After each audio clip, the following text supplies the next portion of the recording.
For a second. Welcome everybody to Cash Call, and myself, Brian Curtis, and Dale Archdekin will be here today to be your host. And we have a couple of great calls that we're going to listen to. Hopefully, be able to provide you guys some feedback for stuff that you can use in your business. And yeah, Dale, thoughts? Oh, you're going to leave me again. Okay, so I'm just going to keep pretending that I'm just going to. Anyway, so but yeah, I think I appreciate everybody being here today, and I think that we'll have some good feedback for you. I've got a call that I think on its surface appears to be an absolute great call, and I think that hopefully we'll be able to take a look at that and see some of the things that potentially we could do just a little bit differently. And one of the things that I'm going to suggest to everybody is that they really focus on what a good call is. I think all too often we get caught up in, oh, I got an appointment, therefore it's a good call. And I think that's a portion of a good call, but I also believe that there's a lot of other important information and process that we need to go through so that we don't end up working twice as hard when we get to that appointment just because we set an appointment. So, and I'm sure Dale agrees with that. Sorry about that. I forgot I was muted. Just dealing with kids. Listen, man, 4 more days and they go back to school. God damn it. I forget, East Coast, they all go after Labor Day, don't they? Yeah, well, not everybody, but our kids' school does. So they don't start until Wednesday of next week. And of course, camp ends like 2 weeks ago, right? So they're just like, oh, camp's over. Bye. Take care of your kids for the next 2 weeks with nothing to do. Okay, great idea. Yeah, no, I remember that. So, it's funny. I grew up on the East Coast like yourself, and we always went to school the day after Labor Day. That's when it went. And when I moved to the South, I'm like, what's this going to school on August 10th thing? I don't understand. But yeah, it's definitely different from area to area. But anyway, we could talk about that for hours. Let's get some of these calls queued up. If you want, I'll go first. And yeah, why don't you do that? And I just want to give my testimony to what you said. Early on in my sort of training career, when I was building and running inside sales departments, I would be like, hey, listen, as long as you got the appointment, I don't care what happened, right? As long as the outcome was great. And I discovered what you did when what you were talking about also is that, well, no, actually, if just winning the appointment can really hide a lot of errors that caused you to not get a lot of other appointments, right? And whatever these, being able to correct and identify these things, even if the outcome was good, to continue working on the pieces, because although it may not have cost you the appointment this time, I guarantee it's cost you other appointments. Well, and I also add this, Dale, you've been doing this for a while, and so have I. It was different when I set an appointment in 2005. I didn't worry that they were talking to 10 other realtors, because there was no Zillow, there was no realtor.com. Nobody had a website, a true IDX website. I don't think they were talking to 10 other realtors. That's the point. They were right. Because of that. It was like one other realtor, maybe. Well, and you also didn't have to worry about this. I come home after showing property. My client goes home, goes back on Zillow and contacts 3 other agents. That didn't exist. And right. So I think a lot of us, like, oh, well, I did this for years and years and years and it worked, and it did. And you didn't have to be as good. You had to be better at other things. And so it's not like the realtors back in 05, 06, 07 were worse. It's just they were focusing on different things because we had different things to worry about. As we move into this digital age that we've been in for a while, you've got to understand that there's a different set of rules that apply now. And if you're playing with the same rules that you played with 10 years ago, you're going to lose. Yeah, absolutely. So anyway, let's listen to one of these calls. Here we go. Hi, how are you? Good, thanks. How are you? I'm great. Thank you for asking. I understand you're interested in Muriel Court in Princeton. Sound gets better. Yeah. Excellent. Is that a property that you'd like to see? I can't remember. I had sent an interest a couple of weeks back, and I can't exactly remember what was the particulars of that property. Can you forward me a link? Let me see. Hold on. So this is something that Dale and I talk about a lot, is getting focused on the wrong thing. And this person is focused on finding information. I don't even know what the address was. I couldn't quite hear. The recording's not perfect, but they were very focused on getting this information to this person. remember, we want people to believe that we're working, and we do want to get the information. I'm not trying to say lie, but in the meantime, while we were gathering information, if you happen to be in front of a computer, and Dale and I have talked about this, you should be able to do these calls not in front of a computer. But as you're not in front of a computer, or you are, you should be able to multitask, for lack of a better way to put it, and ask questions so that person is just not sitting there in limbo and uncertainty. So Yeah. So, let me add to that, man. Like, what is this an agent on your team or an ISA, or what's the this is a agent on another team, not mine. that you're coaching, I assume? Yeah. Okay, got it. So yes, she needs to be taught the how to do it without the info, because right now she's posing as info desk.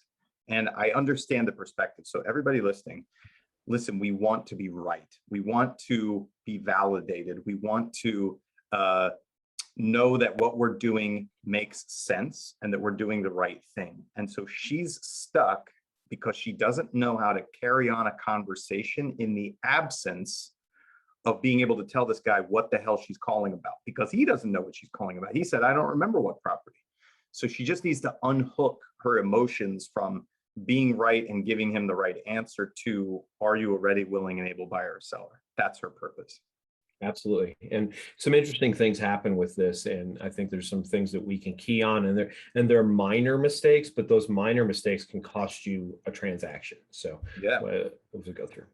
Give me a moment. I'll see if I can pull it up. So right there, there's nothing wrong with that script. Give me a moment. I can see if I can pull that up. Just follow that script up while I'm looking this up, or while I'm doing this, or whatever. Tell me a little bit about your home search. Just ask some kind of question to get them talking about real estate, so that you're starting the discovery and they're not sitting there in limbo. You saw it a couple weeks ago? Yeah. Maybe like a week ago, so I can't exactly remember the particulars.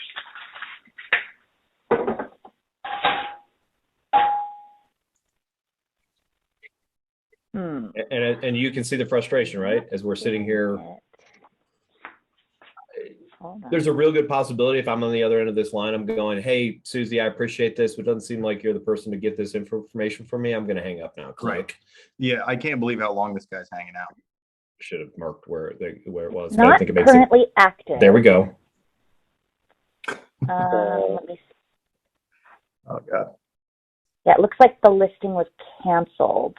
Oh, God. So I'll let you talk, because I've already kind of proliferated about that. But what's wrong with what just happened? Oh my God. Is basically, it's like, hi, I'm a complete stranger, and I'm pretty sure I can't really give you great information, and I'm going to waste your time. Oh, looks like I can't give you what you want. Hey, let's have a sales conversation. That's not going to work, right? Or it doesn't work often. Will it work? It does. It happens. It does. They will stay. And I'm judging by the length of this. It looks like he stayed around and had a conversation. Yes. But very likely that people just, they close off at that point, like, because most of them aren't trying to talk to a salesperson. They're trying to get information about a property, right? And we have to create a conversation with a salesperson where people aren't usually looking for that. Yeah. And, I actually talked to the person who runs this team, and I said, here's my concept. You can be a CSR, customer service relationship person. And there's lots of good jobs out there for that. And it pays somewhere between $12 and $20 an hour. Or you can be a salesperson and you can make six figures. And that's the difference. Right now, this person is playing CSR. Yeah. And again, that's a legitimate job, but it doesn't pay very well. So, right. That's how I look. What's that? That's an hourly. Yeah, it's an hourly wage. Okay. What's that? I'm saying, what are we talking about then? Which property are we talking about then? This is from Muriel Court. Okay, so but you're saying that is being canceled. It's no longer available. Yeah, it's no longer available. So is there another property that you want to discuss? So I'm going to go back. If we had been doing discovery during this process, so let's rewire her phone call. come on, hey, I'm interested in 1, 2, because this was a Zillow call. So he called her, if you will. She got on the phone, hey, I'm interested in 1, 2, 3 Main Street. Perfect. I'm looking up 1, 2, 3 Main Street. While I'm looking up, tell me what you're looking for. Okay, now I know he's looking for a 3-bedroom, 2-bath, under 500 in Princeton, New Jersey, bang through all this property. And now when I come back and I can say, hey, unfortunately, this property isn't available, but I've got a couple other properties that might fit your needs. Yep. And that's better than, oh, now I've got to do an entire discovery. And it doesn't seem like the order should matter very much, but I can tell you right now, what I heard she was like, it's canceled. And she got lucky, in my opinion, because he said, well, what do we do? Right. Instead of saying, because most people go, it's canceled. Okay, thank you. Click. Right. So she did get lucky in that way, but let's listen to a little bit more. There's a lot of good stuff in this call that I think that we can learn from. So there's a lot of learning lessons here. For you. Oops. That's not a problem. Let me get some information from you, though, so that I make sure that I'm pulling the right things. So tell me what you're looking for in a property. So how do you feel about that question, Dale? It's too open-ended. It's too big of a question. And, if somebody's coming to you saying, Brian, I'm really interested in finding a home that fits me, and you say, hey, great, what are you looking for in a home? That would be appropriate, right? Because I don't know, you're eager to talk about this, so you tell me where we start. Versus somebody where it's like, oh, hey, I can't give you what you want, and now I want to engage you in a conversation. It's much easier to ask a small question, right? What neighborhoods would you like to be in? Or how many bedrooms and bathrooms are you looking for? Not that I particularly like the question, but it's specific at least. So what I'm saying is ask a specific question that's easier to answer. Absolutely. I want to say this, Brian, like one of the worst times, like this is when I was younger in my career. Now I could answer the thing, but back then, I don't know, when I was like 20 years old or something, I go into an interview, I'm like intimidated, and they're like, so tell us about yourself. And I'm like, oh, fuck, what do I tell you to win this? Like, that's just too big. What do I do here? Like, what do you want to know? Ask me a question I can answer, right? An easy one. Yeah. What's your vision for the world? I mean, come on now. Yeah, I quit. I had an interview the other day. You kind of know about that. And I kind of felt like that's the kind of questions I was getting. Like, give me some framework here. I can answer your question, but my goals for my entire life, that's not a 5-minute conversation. That's right. Anyway, I put this up and I'll hit this. This actually is a form that I created to be used in person. After, let's say for whatever reason you weren't able to do discovery on the phone, and then after you're meeting somebody in person, you can kind of just fill out this form after you've shown somebody a house. But as I've been listening to calls and we've been doing role play with my team, I've started to introduce this form to my team as, guys, keep this in front of you when you're doing discovery, when you're making phone calls, when you're dealing with Zillow, Realtor.com, wherever your leads are coming from. Because if you look at it, we got location, and here's what you can do. So great. Obviously, this house isn't for sale anymore. It's not to do that. Let me just ask you a couple quick questions so I can figure out what you want. And then it's not super personable, but you can just go, what area would you like? What's your price range? How many bathrooms? How many bedrooms? How many square feet? And it's a boring conversation, don't get me wrong, but it also only takes like 45 seconds. It's not like you're boring them for an hour and a half, and it allows you to just go through and bang these out. And so if you don't have something like this, then, create it. It's not hard, just bedrooms, bathrooms, square. You guys know what the discovery, LP Mama was the script that we used to use for that type of thing. But basically the data, and this is how I look at it. After I hang up a phone call, can I go into the MLS and enter the correct data to puke out the houses that I need? If I can't, then I've not done a good enough job. Would you agree with that? Yeah, that's a really good benchmark to give. And then the one I want to add to that you can't enter into the MLS and you can't use that as a benchmark is why. Why are you buying? Why are you selling? And I just want to make sure everybody remembers that. Do we have why on here? No. So again, this is not, no, we don't actually. That's what I have. Okay. Yeah, this is, and again, I'm looking at everything above this line right here. Basically everything above this line. And it's only one part of discovery, guys. I'm not saying it's full discovery, but what I'm saying is you need to be able to plug this. You need the data to plug it in the MLS so that you can say, hey, I got 7 houses that meet your criteria. I'm going to email them over to you. Take a look at them. I've got time at 2:00 tomorrow. Do you agree that's a good time to go look at houses? Yes, great. do that, and then let me know which of these you want to see. Some kind of plan moving forward, but I can't have that plan. And the reason I again started focusing on this, I was listening to role play calls or other calls. People get off the phone, they don't even know somebody's price range. Well, it's really hard to do a search in the MLS if you don't know the price range. Right. I know they wanted a 3-bedroom house in Bentonville, Arkansas. Great. For 100,000 or for $1 million, because those are slightly different homes. So anyway, that's just, if you don't have something like this, create it and use it as until you get so good that you can do all this off the top of your head. Do it. And here's the thing, even if you are that good, here's another thing that happens, and this is why I think this is important. We're talking about bedroom. Let's say I would say, hey, how many bedrooms do you want? And the guy, instead of saying 3, the guy goes, well, I've got 2 kids, and one of them's getting ready to go to college, and then the other one, but I do need a home office, so I could do that. And before we know it, we're having a conversation way the heck over here. And I forgot to ask them about if they wanted a single story or a 2-story, because we spent 5 minutes talking about bedrooms. So I actually like to just have this as a checklist to reference back and go, oh crap, I forgot to ask you. And how do you do that at the end of the call? Hey, Dale, by the way, I did forget to ask you one thing. Did you have a square foot minimum or a range that you want to look at? Oh yeah, it's between 2,000 and 2,500. Perfect. Okay.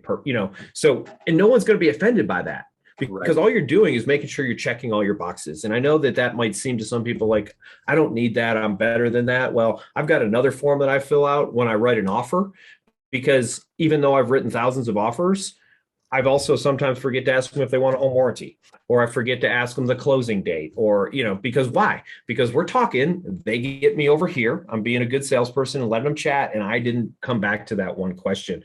Don't be afraid to use a checklist. Even if you've closed 1,000 transactions, you're going to miss something sometimes. Oh yeah, always. All right, let me play the rest of this thing. It looks like we got a couple minutes, so I don't even need to listen to the rest of the call. I remember what happens. Basically, she gets his information, which is a good job. Make sure what's the best way to contact, phone number, email. His name didn't come through, so she wanted to know how to spell his name. Those things are important, especially if you have a name like Dale or Brian, you could probably not screw that up. But this guy was Indian, and there's nothing right or wrong about that. But my guess is that his name might be a little bit more challenging to spell than Brian or Bob or Sue. So make sure you spell people's names right. I know that sounds silly, but your name is who you are. It makes by definition. When your drip campaign is going out, or when your text message goes out, it makes a difference. Or when you write the contract, and you spell the guy's name wrong, or you mispronounce their name. And again, the standard average names that everybody knows in our country. But hey, understand that it's not. And by the way, nothing frustrates me more than people spelling my name with a Y.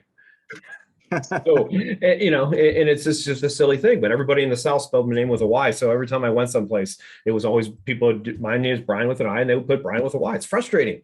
And can you imagine somebody who gets their name mispronounced and misspelled constantly because they're not originally from this country? And how insulting that can. So anyway, I feel like I'm ranting. I'm just stopping. Well, no, I mean, by the same token, Brian, if you make the effort to pronounce it correctly and spell it correctly, it's appreciated. Yeah. I mean, so many other people don't do that, right? Yeah. So that's it's funny, man. I love training. Like I want to grab that person and be like, come here. What? Listen, can we here's why, and do it this way. And then it's like it just scratches that itch of like fixing errors, and like you're like we're fixing things, like you and I think are fixers, right? We like to fix. We are. Yeah. my wife corrects me and tells me to stop doing it sometimes, but yes, my wife too. Yeah. So she's like, can you just listen to me complain? I'm not trying to get anything fixed right now. So we've actually had to have an agreement in our marriage when she's like, she will either lead off now by saying, I don't want advice, and then starts complaining about something, right? Or when she starts complaining, if I can remember to be like, do you want me to just hear this, or do you want me to help you with this, right? Because for the longest time, I could not physically listen to a problem or a complaint without trying to fix it. Yep. And it drove her bananas because she could never complain about anything without getting a solution or advice, right? And I'm like, why? And who knew cash call was going to be relationship advice today? But that is a brilliant piece of advice, because over and over and over, understand. And so let me bring it back to a second for our clients. Sometimes they want your advice. Sometimes they're just whining.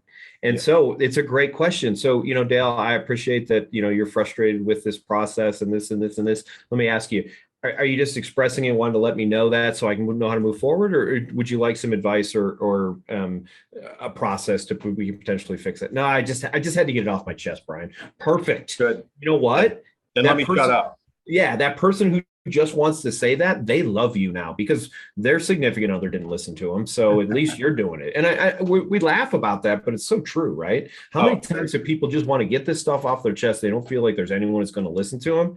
And I'm not saying turn into a therapist, but listen to somebody for 5 minutes and they will love you. And now you're their person, I promise. Anyway, I rattled a lot. We got 7 minutes. I think you're good. We're fine. We're fine. We can save that call for next time. I think this is a good thread to stay on. Okay, perfect. Yeah. So if you are a unrepentant fixer like I am, and you just can't understand why people complain about things without fixing them, then you do need to listen to this message. Not everybody is that way, right? Yeah. So, I have to be artificially reminded that some people just need to vent. You know what I mean? It's not that Absolutely. I don't complain, but frankly, I complain either because I'm asking for somebody for a solution, or I'm saying it out loud so I can come up with a solution and work through it, right? But ultimately it ends with a solution, because I never stop at things that aren't working for me, right? And so I don't understand when other people do. Well, and here's something to add too. So Dale just pointed something out that's very interesting. What I heard Dale say is he's a verbal processor. What does that mean? That means he's going to kind of puke some stuff out. He's just going to do it. And that helps him critically think, for lack of a better way to put it. And I'm the exact opposite. Like, I'm not a verbal processor. I'm an internal processor, which can also be frustrating for people around me, by the way, because they don't think I'm doing anything. They're over here telling us all about it, and we're over here just thinking about it. So, but understand who the person is you're talking to. So I think that's very important, and you can pay attention. So this is something that's interesting as you're dealing with clients. People process, generally speaking, visually, auditorily, or kinesthetically. What does that mean? Visual, pretty simple. Auditory, I'm listening, or how I feel. Pay attention to those words that they say. When you get someone who is an auditory processor, when they're talking about listening, the keywords like listening and hearing, those are auditory terms for obvious reasons. They're going to be people who are going to want to talk things out. When you get people who like, man, I can see myself living here. Oh, okay, that's a visual learner. And then, so why is that important? I can come back to that person when they say, yeah, I can see that. That makes sense. Next time my next question I ask, can you see yourself writing a contract on this house? I'm just going to use their language back to them. I'm mirroring what they're doing. And, you guys have heard me say this 100 times. If you watch Cash Call, choose to be the person who's uncomfortable. And what I mean by that is you may not talk that way. You might not say see, you might say feel, but for the right person, say see, and they're like, oh, this person gets me. They won't think it logically. They won't go, boy, Brian really understands me. They'll just go, I feel understood, which is far better. So, pay attention to those little words, see, feel, hear. They're huge keywords about how to communicate with people. Yeah, it does make a big difference. And, as we talked about, what you opened up with was, hey, just because you got the appointment doesn't mean that you did things well, right? And you can do a lot of those things and screw them up. And these are some of those nuances that if you can pay attention to those things, it makes a big difference. That call that we listened to was very uncomfortable. Like, it was uncomfortable because the agent didn't really know what they were doing and wasn't proficient at what they were doing. And we just got lucky that this caller had nothing better to do with his time at that moment, right? Because if he had anything better to do, he probably wouldn't have made in that call. And let me say this, we all have good moments and bad moments. So I've got another phone call that wasn't intending on playing, but I've got another phone call from this same person, knocked it out of the park. Well, let's hear it. I don't have it queued up. I've got it someplace. But my point is their tone was good. They built great rapport, all this stuff, and they really did a great job. I believe, and I don't know because I haven't actually spoken to them yet, is when they couldn't find the house that the person called about, they didn't know where to go. And that might be due to lack of experience, might be due to lack of training, might be I don't know. We all have bad days. Sometimes we get thrown a curveball that we're not expecting, and we're just not on top of our game. But that's why we have a process that we do every single time. And it's boring, right? You guys know this. Success is boring. So I have to know how to do this every single time, no matter what crazy thing that person throws in front of me. I don't know if you've ever done this. I've gotten a call on a house. I couldn't even find it. I'm not talking about I couldn't find it on Zillow. I couldn't find it on realtor.com. I couldn't find it in the MLS. I'm talking about I couldn't find it. Right. So couldn't find the address, or like it does, as far as I know, it doesn't exist, right? Right. And I'm gonna guess the first time that happened to me, I didn't do very well. I don't have a recording of it, but I'm gonna guess because I had no expectation I wasn't gonna be able to find a house. But today, if I'm like, Dale, that house doesn't seem to exist. I'll do a little bit more research on it. With that in mind, what are you looking for? Yeah. Just pivot quickly. And all you're doing is pivoting. And, but in essence, what happened here is the house is canceled, and she went, I have no idea what to say next. I'm lost. Yeah. So what I teach to help with that is I try to reprogram salespeople, ISAs and agents, that their primary job is to determine, are you a ready, willing, and able buyer or seller, right? Anytime that you speak to a lead, receive a lead, cold prospect a lead, run into somebody at a barbecue or whatever, your primary goal first is, are you a ready, willing, and able buyer or seller? You are not the information desk. Absolutely not. Now, do you have to give out a little bit of information? Do you have to look good? Do you have to keep them happy? Sometimes, yes, you do. But your primary goal is not answering their questions about a house as an information desk would. It is to determine, are you a ready, willing, and able buyer or seller? Absolutely. And by the way, that's what they need from you. I know that it doesn't sound like that's what they need from you, but that's what they need from you. Because if they get information guy to be their realtor, the information guy's not very good at his job. I'm not saying that you can't be both, by the way. Information guy typically isn't a great salesperson. Exactly. They're not going to know how to negotiate. They're not going to know. There's a lot of things that person doesn't know. It's just a different personality type, They need to be persuasive. They need to be, what's the word? Not aggressive, but they need to be one of those people who keeps doing it even though they get no, right? Absolutely. They need to be a person who's willing to push back on their own client. One of the things that I know, the last house that I listed, I got 19 offers on, and 5 of them were decent. And I mean that. I'm not, so why did the other 14 suck? Well, because my guess is the wrong person was in charge. And here's what I mean by that. If I say to you, Dale, the house is listed for $250,000. What do you what would you like to write an offer on?